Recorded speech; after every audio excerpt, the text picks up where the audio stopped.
अखिलेश यादव आज ट्विटर खेल रहे हैं। अखिलेश यादव को शर्म आनी चाहिए। किसान हित के लिए कोई भी आंदोलन नहीं कर रहे हैं। मैं अगर कह दूं कि वो जिन्ना का डीएनए से मैच खाता है, अगर उसका डीएनए चेक कराया जाए तो उसके अंदर जिन्ना का डीएनए निकलेगा। एक तरफ किसान बैठे हुए हैं, उनकी बात वो कह रहे हैं कि सरकार नहीं सुन रही, आप कह रहे हैं सरकार काम बहुत अच्छा कर रही है उनके लिए। ये असमानताएं क्यों आ रही हैं? समाजवादी दल कहने से बेइज्जती होगी, आप उसको परिवारवादी दल कहिए। क्या आंकड़े हैं कि जो गन्ने के बात आप बता रहे हैं कि सरकार ने कितना रोक के रखा था, क्या आंकड़े आपके पास मौजूद हैं वर्तमान समय? उन्होंने कहा था कि मुस्लिम लड़कियों को हम 30,000 रुपये देंगे। क्या यादव परिवार की बहनें हमारी बहनें नहीं हो सकती? किसान सम्मेलन में किसानों को जुटाने में लगे रामबाबू द्विवेदी बोले, आंदोलन की हवा निकालेगा योगी का किसान सम्मेलन। राज्य मंत्री ने गिनाई सरकार की उपलब्धियां, प्रदेश महामंत्री ने किया बड़ा ऐलान। कहा जल्द शुरू होगी बुड़वल चीनी मिल, महिलाओं और डॉक्टरों को दिया सम्मान। सपा पर किया बड़ा प्रहार, ओवैसी को लिया आड़े हाथ। देखिए भारतीय जनता पार्टी किसान मोर्चा के प्रदेश महामंत्री रामबाबू द्विवेदी से खास बातचीत। जहां एक तरफ तमाम किसान संगठन सरकार के खिलाफ बैठे हुए हैं, वहीं भारतीय जनता पार्टी में योगी आदित्यनाथ किसान सम्मेलन के माध्यम से आगामी चुनाव की रणनीति को तैयार कर रहे हैं। आने वाले 26 सितंबर को लखनऊ में एक किसान सम्मेलन का आयोजन किया गया है, जिसके में पूरी तरीके से तैयारी कर ली गई है और वर्तमान समय में इसकी जो एक जिम्मेदारी दी गई है, वो हमारे साथ जो बैठे हुए हैं रामबाबू द्विवेदी जी, जो भारतीय जनता पार्टी किसान मोर्चा में प्रदेश महामंत्री में हैं। हम उनसे बात करेंगे और जानेंगे कि किस विशेष प्रकार की रणनीति से इस सम्मेलन में किसानों को आमंत्रित किया जा रहा है। रामबाबू जी, बहुत बहुत स्वागत है आपका द इंडियन ओपिनियन में। क्या विशेष तैयारी है कार्यक्रम की? आखिर सरकार को क्यों किसान सम्मेलन का आयोजन करना पड़ रहा है? देखिए, भारतीय जनता पार्टी तमाम कार्यक्रम अपने अनवरत करती रहती है। यह चुनावी दृष्टि से कार्यक्रम नहीं है। भारतीय जनता पार्टी लगातार सत्ता में होती है तब भी, सत्ता के बाहर होती है तब भी, अनवरत उसके संगठन के कार्य चलते रहते हैं। उसी दृष्टि से लखनऊ में 26 सितंबर को किसान सम्मेलन आयोजित है। पूरे उत्तर प्रदेश के एक एक विधानसभा से, एक एक मंडल से हमारे किसान भाई आएंगे। पूज्य योगी आदित्यनाथ जी को उनका धन्यवाद देंगे, उनका आभार प्रकट करेंगे कि उन्होंने किसानों के हितों में जो अतुलनीय कार्य किए हैं। भविष्य में किसी भी पूर्व में ऐसी किसी भी सरकार ने इतने अच्छे कार्य किसानों के लिए नहीं किए हैं। आपका कहना है कि किसानों के लिए भारतीय जनता पार्टी ने काफ़ी अच्छे कार्य किए हैं और भारतीय जनता पार्टी के तमाम नेता भी ये बात कह रहे हैं कि किसान ही इस बार कमल खिलाएंगे। एक तरफ किसान लगातार प्रदर्शन कर रहे हैं, आखिर ये दोनों बातों में असमानताएं क्यों? एक तरफ किसान बैठे हुए हैं, उनकी बात वो कह रहे हैं कि सरकार नहीं सुन रही, आप कह रहे हैं सरकार काम बहुत अच्छा कर रही है उनके लिए। ये असमानताएं क्यों आ रही हैं? देखिए नितेश जी, मैं आपको बताना चाहता हूं कि हमारी केंद्र की सरकार ने जो किसान संगठन के वहां सदस्य बैठे हैं, जो कार्यकर्ता बैठे हैं, उनसे 12 मरतबे बात किया। वह बात सकारात्मक नहीं रही, क्योंकि वह किसान हित के लिए कोई भी आंदोलन नहीं कर रहे हैं। वह सिर्फ़ और सिर्फ सत्ता परिवर्तन के लिए आंदोलन कर रहे हैं, विपक्षी दलों के बहकावे में कर रहे हैं। मैं आपको बताना चाहता हूं कि जैसे ही मोदी जी की सरकार बनी, उन्होंने यूरिया की किल्लत के लिए 100% यूरिया को नीम कोटेड किया। दूसरा सबसे बड़ा विषय कि स्वास्थ्य का होता है, लोगों का स्वास्थ्य परीक्षण के लिए लोगों को चिंता होती है, लेकिन मोदी जी ने किसानों की ज़मीन के परीक्षण के लिए सॉइल हेल्थ कार्ड जारी किया। और योगी जी की जैसे ही 2017 में सरकार बनती है, तो मैं आपको बिल्कुल गर्व के साथ से बताना चाहता हूं कि पहली कैबिनेट में पहला निर्णय जो हुआ है, हमारे किसानों को कर्ज मुक्ति देने का काम योगी महाराज जी ने किया है। अनवरत इतने सारे कार्य किए। अखिलेश यादव आज ट्विटर खेल रहे हैं। अखिलेश यादव को शर्म आनी चाहिए। उनको किसानों को बताना चाहिए कि मैं आपका जो है गुनहगार हूँ। हमने आपके गन्ने का भुगतान जो है बाकी करके रखा था। यह क्यों नहीं बताना चाह रहे हैं कि हमने इतने करोड़ रुपए, इतने 1000 करोड़ रुपए का गन्ने का किसानों का रोक के रखा था? वह योगी आदित्यनाथ जी ने देने का कार्य किया। क्या आंकड़े हैं कि जो गन्ने के बात आप बता रहे हैं कि सरकार ने कितना रोक के रखा था? क्या आंकड़े आपके पास मौजूद हैं वर्तमान समय में? 1000 करोड़ से ऊपर का जो गन्ने का पिछली सरकारों का बकाया था, वह पूज्य योगी आदित्यनाथ की सरकार ने उसको भुगतान करने का काम किया है, सीधे किसानों के खाते में देने का काम किया है। और यही नहीं, जब तक किसान के खेत में गन्ना रह जाएगा तब तक मिल अनवरत चलती रहेगी। कोरोना काल में भी अनवरत मिल चलती रही। किसी भी किसान का गन्ना सड़कों पर नहीं फेंका गया है। 2017 के बाद से एक भी गन्ना आंदोलन नहीं आपको उत्तर प्रदेश में दिखाई दिया होगा। और पूर्व में आप देखिए तमाम गन्ना आंदोलन हुआ करते थे।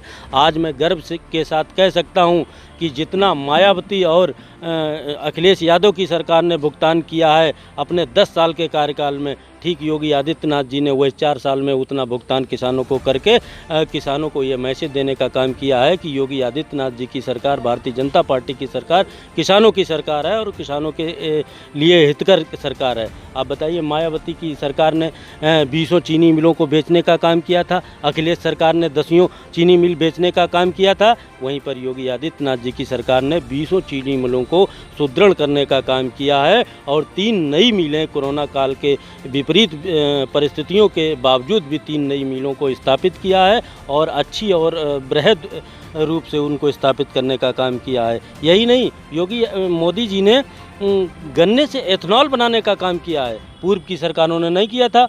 और गन्ने को मैं आपको बताऊं, जो एथनॉल बन रहा है, समस्त पेट्रोलियम कंपनियों को यह आदेशित किया गया है, निर्देशित किया गया है कि एथनॉल को आप 100% 20% ज़रूर मिलाएंगे। अभी तक मैं आपकी जानकारी के लिए बता दूं कि 8 से 9% एथनॉल सभी पेट्रोलियम कंपनियां मिला रही हैं, जिससे जो हमारे गन्ना के किसान हैं उनका अधिक मूल्य मिल रहा है, उनको लाभान्वित हो रहा। और 2024 तक यह आंकड़ा 20 से 25% एथनॉल मिलाने का काम, ऐसा मोदी सरकार ने किसान हित में निर्णय लिया है। तमाम चीज़ें हैं। मुख्यमंत्री योगी आदित्यनाथ लखनऊ में किसान सम्मेलन कर रहे हैं। क्या लगता है किस तरह से किसानों की भीड़ वहाँ पहुँचेगी, किस तरह से किसान उस सम्मेलन में जाने के लिए उत्सुक हैं, और आखिर वो वहाँ पर जब पहुँचेंगे तो आपको क्या लगता है कि किस प्रकार से किसानों के हित में और कोई निर्णय लिए जाएंगे? देखिए, भारतीय जनता पार्टी की सरकार किसान को 100% समर्पित है। मैं आपको बता दूं कि किसान हित में जो बीज दिए जाते हैं बोने को, वह भी अनुदानित हैं, किसानों को दिए जा रहे हैं। और कृषि यंत्रों पे 80% अनुदान दिया जा रहा है। कस्टम हायरिंग सेंटर तमाम उत्तर प्रदेश में 3,3200 के करीब कस्टम हायरिंग सेंटर दिए गए हैं जिनको ट्रैक्टर मिला है। और फार्म मशीनरी बैंक देने का काम किया, उस पर भी 80% अनुदान किसानों को मिला है। करीब यह 5,000 से 5,500 लोगों को उत्तर प्रदेश में ट्रैक्टर और कृषि यंत्र मिले हैं, जिस पर 11 से 12 लाख रुपए का अनुदान सीधे उनके खाते में देने का काम, जो भी समूह हैं उनके खाते में देने का काम मोदी और योगी सरकार अनवरत कर रही है। और तमाम ऐसी योजनाएं किसान हित में लाई है। जैसे यहाँ पर गन्ना के जो किसान हैं हमारे, गन्ने पर एक गन्ने के पेड़ पर 1.5 रुपये का अनुदान हमारी योगी सरकार दे रही है। अगर केला की खेती हमारे किसान भाई कर रहे हैं तो केले पे 10 रुपये अनुदान हमारे हार्टिकल्चर विभाग से होता है। मैंने अपने यहाँ मेंथा की खेती बाराबंकी में ज़्यादा होती है, तो मेंथा के लिए टंकी, जो मेंथा की पिराई की टंकी होती है, स्पाइस बोर्ड से, भारत सरकार की स्पाइस बोर्ड से 50% अनुदान पे मिलती है।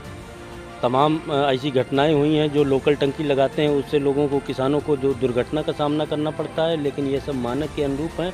और लगातार निरंतर मोदी सरकार, योगी सरकार किसानों के लिए काम कर रही है। और मैं आपको आश्वस्त करता हूं आपके चैनल के माध्यम से कि एक एक ग्राम सभा से किसान स्वतः चल के जाएंगे। लखनऊ में एक विशाल जनसमूह किसानों का पहुंचने वाला है। योगी आदित्यनाथ जी को 2022 का भी आशीर्वाद मिलेगा इस किसान सम्मेलन से। और समाजवादी पार्टी किसान नौजवान पटेल यात्रा निकाल रही है और उनका कहना है कि भाजपा सरकार में किसानों के साथ बहुत दुर्गति हुई है, उनके साथ दुर्व्यवहार हुआ है। किस तरह की बात का आप देख रहे हैं कि समाजवादी पार्टी जो ये किसान नौजवान पटेल यात्रा निकाल रही है? समाजवादी दल कहने से बेइज्जती होगी, आप उसको परिवारवादी दल कहिए। वह निरंतर, देखिए, एक भाई उनका जो है राष्ट्रीय अध्यक्ष हुआ करते, पिताजी राष्ट्रीय अध्यक्ष होते थे, स्वयं बेटा उस समय जो प्रदेश अध्यक्ष होते थे, एक भाई उनके राष्ट्रीय महामंत्री होते थे, सारे विभाग उनके घर में हैं, सारे पद उनके घर में हैं, 17 सांसद विधायक उनके अपने घर के परिवार के हैं, प्रधान से लेकर और संसद तक के सारे उनके घर से ही चुन के जाते हैं। तो वह समाजवादी दल नहीं हो सकता, वो तो परिवारवादी दल है। तो वह जातिवादी, परिवारवादी, यह उनकी सबके रंग रंग में बसा हुआ है। तो वह पटेल यात्रा निकालेंगे, यादव यात्रा निकालेंगे, मुसलमान यात्रा निकालेंगे। ये सब आपने देखा होगा उनकी सरकार में। उन्होंने कहा था कि मुस्लिम लड़कियों को हम 30,000 रुपये देंगे।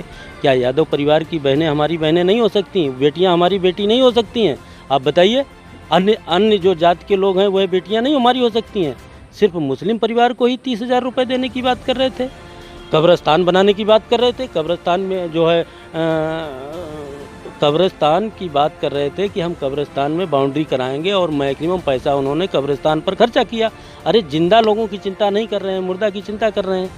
तो इनके सबके रग रंग में समाजवाद तो कहना ये मुझे लगता है ये शब्द अच्छा नहीं है। उनके लिए परिवारवाद और जातिवाद ही शब्द अच्छा है। ओवैसी का पदार्पण उत्तर प्रदेश में हो चुका है, किस प्रकार से देख रहे हैं? आपने मुस्लिमों की बात की, मुस्लिम समाज का लगभग युवा जो है ओवैसी से प्रेरित है और लगभग ओवैसी की तरफ ही जा रहा है। किस तरह से ओवैसी को देख रहे हैं? उत्तर प्रदेश की राजनीति को किस प्रकार से ओवैसी प्रभावित कर सकते हैं? ओवैसी के आने से उत्तर प्रदेश की राजनीति में कहीं कोई असर नहीं पड़ने वाला है। उत्तर प्रदेश की जनता, किसान, नौजवान सब योगी आदित्यनाथ जी के साथ हैं, सब भारतीय जनता पार्टी के साथ हैं। और ओवैसी के बारे में वह तो अराजकता फैलाता है, वह तो तमाम तरीके की ऐसी बातें। मैं अगर कह दूं कि वो जिन्ना का डीएनए से मैच खाता है, अगर उसका डीएनए चेक कराया जाए तो उसके अंदर जिन्ना का डीएनए निकलेगा, मैं दावे के साथ कह सकता हूं। तो ऐसे लोगों की तुलना अगर भारतीय जनता पार्टी के कार्यकर्ताओं से करनी होगी या उस दल से करनी होगी तो इसको मैं उचित नहीं मानता हूँ। क्या लग रहा है किसानों का किस प्रकार से इस बार समर्थन मिलेगा? और आने वाले समय में जो 2022 का चुनाव है उसमें किसानों के साथ जो एक गरीब तबका है, इसका साथ किस तरह से भारतीय जनता पार्टी को मिलेगा? जो 4.5 साल योगी सरकार के पूरे हुए हैं, जो इनकी उपलब्धियां हैं, वो किस स्तर तक आम जनमानस तक पहुंची हैं? गरीब माताओं बहनों को शौचालय देने का काम भारतीय जनता पार्टी की सरकार ने किया है। गरीब लोगों के घर पे छत नहीं थी सर पे, वह काम भारतीय जनता पार्टी की सरकार ने किया है। गरीबों को मुफ्त में राशन देने का काम भारतीय जनता पार्टी की सरकार ने किया। तो यह सरकार गांव, गरीब और किसानों के लिए समर्पित है। और मैं बार बार कह चुका हूं इस बात को, मैं आज फिर आपके चैनल से कहना चाहता हूं कि 2022 में किसान ही कमल खिलाएंगे उत्तर प्रदेश में।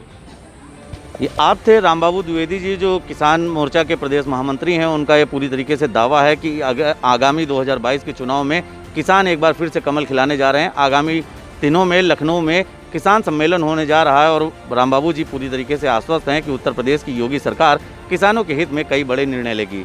जनपद बाराबंकी से द इंडियन ओपिनियन के लिए शोभित मिश्रा के साथ नितेश मिश्रा।